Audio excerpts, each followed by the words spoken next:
man malaman nyo na ang isipan ko'y gulong-gulo. Nagtatanong kung susundan ko siya, dahil ang puso ko ay nabihag nga.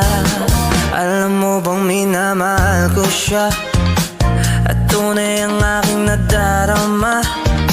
Kahit ako'y nagmumukhang tanga, ay ayos lang basta kasama siya. Kahit sabihin pa ng iba, nababaliw na akong talaga.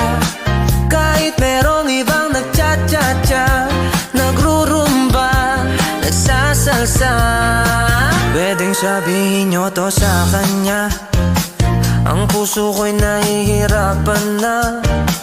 Ano pa bang pwede kong gawin na